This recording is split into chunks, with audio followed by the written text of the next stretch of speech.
Oh, murakaza neza muri Sport Vibe TV. Umbabwira turi Nyamirambo. Match Rayon Sport na Vipers igiye gutangira. Hey, Murera muri abariyo muri hehe. Umwana utazi koga Murera we. Yewe Murera. Uruzi ruramujanye Murera we. Yewe Murera. Abariyo. Ewanda yambabwire ko mukanya ni mwumva umuki utigita nimuze kugira ngo hari ikindi cyabaye mukanya ni muza kubona kabisa imihanda yafunza mbutiyaje ari nyinshi nimugire ngo ni ikindi cyabaye nimuze kugira ngo mu gihugu harimo imyigaragambyo nimuze kugira ngo ni bya bisasu kabisa ni cicikana bimwe birarasa ahubwo ni Rayon Sport igiye gutigisa umujyi mukanya kabisa babwira yuko match Rayon Sport na Vipers igiye gutangira mukanya kabisa yirabariye ahantu muri abafana ba APR impande zose kabisa ko mwaza kuyira match kugira ngo tuze kuba kabisa twihera amaso babwira yuko Rayon Sport ikomeje gukora pre-season yitabira kugira ngo izajye muri Confederation Cup kabisa aho igiye kuzakirana n'indira kipe yo muri Tanzania Singida ambabwira ko Singida ubu ngubu igiye kabisa iri muri pre-season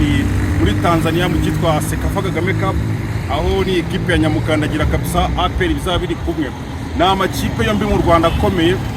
akomeje gukora ikintu bita pre-season imeze neza aho Rayon Sport yatangiye ikina kabisa imikino itandukanye mu Rwanda ndetse nayitwaramo neza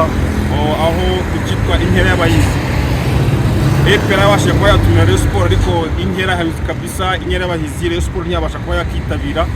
iravuga ati nta dushobora guhura na APR ese bizagenda gute aya makipe aduhagarariye muri CAF Confederation Cup aya makipe aduhagarariye muri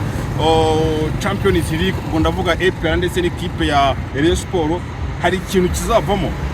mbabwira yuko iyi noneho iyi pre-season Rayon Sport yatangiriye kuri equipe kabisa ikomeye cyane kucyo bita Rayon Day equipe ya Azam ni umupira twese twarebye hariya ku mahoro ni ikipe wabonaga Rayon Sport ikibura kabisa imbaraga mu busatirizi defense yayo kabisa iyobowe na ba Emery babona ko aracyaburamo akantu wabonaga yuko automatisme Lotfi umuzamu bitari byagenda neza urabyo ko Yanga yitsinze ibitego 3-1 ndetse na kimwe Yanga na kimwe Rayon Sport atsinze ni Yanga yabashe kuba yakitsinda ese uyu munsi Rayon Sport biragenda gute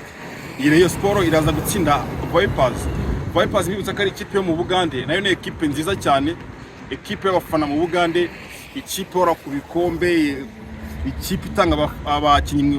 muri national y'u Bugande ni equipe ikomeye by'urugero rwiza bibutsa ko ejo bundi umukino wahuje Vipers ndetse n'ikipe ya Zam yaranye ubusakuza ni ikipe ya Vipers igenda ni ikipe ya Vipers ifite ubusatirizi bumeze neza iki ni igipimo cyiza kuri Rayon iki ni igipimo cyiza kuri Rayon Sport nyuma ya Yanga ese biragenda gute iyi Rayon Sport iraza gutsinda Rayon Sport iraza kongera gutsindwa biraza kugenda gute Rayon Sport agiye ikora impinduka zitandukanye mu bakinnyi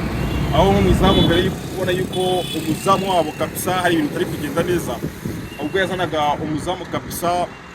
wahoze ari wa APR yitwa Pavel Nzira uvuga ko umuzamu Pavel Nzira ni umuzamu kabisa muri iki gihugu ari mu bazamu beza kuba APR yaramurekuye suko yari umuzamu mubi ahubwo ni umuzamu bamurekuye kubera ikibazo cy'abanyamahanga bashaka kujya bakinisha iyi APR bakira gukinisha Mario ndetse kuko urabiza ko umuzamu Ishimwe Pierre yahesheje APR ibikombe 5 byikurikiranye yarekuye Pavel Nzira ajya muri Rayon Sport Pavel Nzira nta mukino n'ubwo nakina reka twizere yuko uyu munsi araza kuba atangira kabisa muri 11 mu ikipe ya Rayon Sport ikindi abanyasenegal mwese wa Rayon Sport mu mazi iminsi mutegereze hawa fan nganye ndetse na UCDI umunsi w'ejo hashize ari abanyamahanga kabisa abanyasenegal baramanutse ubu barahari gusa sinzi ko kubera akabazo k'umunaniro sinzi ko uyu munsi kabisa bashobora kuza gutangira mu kibuga ariko barahari iyi Rayon izaba ikomeye abanyamahanga barahari iyi Rayon Sport izaba ikomeye reka tuze kwitega yuko mu kibuga reka tuze kwitega ko mu kibuga Rayon Sport irabigenda ni mukanya kabisa mukanya saa 12 ubugenagezi Nyamirambo mumagara abantu bose bari hano hafi mu mujyi kabisa za Remera za Kicukiro bose kabisa mukomeze muze mukane subscribe kuri YouTube channel yacu Sport Vibe. Uyu mukino tubagezaho 5-5. Rayon Sport na Vipers, shyira muri comment uraza kubona uramuna uyu mukino uraza kugenda gute, uyu mukino uraza kugenda gute, ese iraza gutsinda, iraza kongera gutsindwa nkuko yatsinzwe na Yanga, ese Vipers yananiwe gutsinda Azam byanganyije ubusa ku busa, kandi tuzi ko iyi Azam nayo ikomeye mu kabisa, ni ikipe muri Tanzania imaze kubaka izina nyuma ya Yanga ndetse na Simba. Ni ikipe ubona ko kabisa atangiye kuza kuzicaringa ku buryo Azam isigaye isohoka muri Champions League. Iyi Azam yakinnye na Vipers biranganya ubusa ku busa. Iyi Azam yatsinze APR ibitego bibiri byose ku busa. Iyi Azam yabashije kuba yaba iya kabiri mu nkera y'abahizi, ndakeka niba ntibeshye ifite amanota 6. Iyi Azam yari ikomeye kuba yaratsinze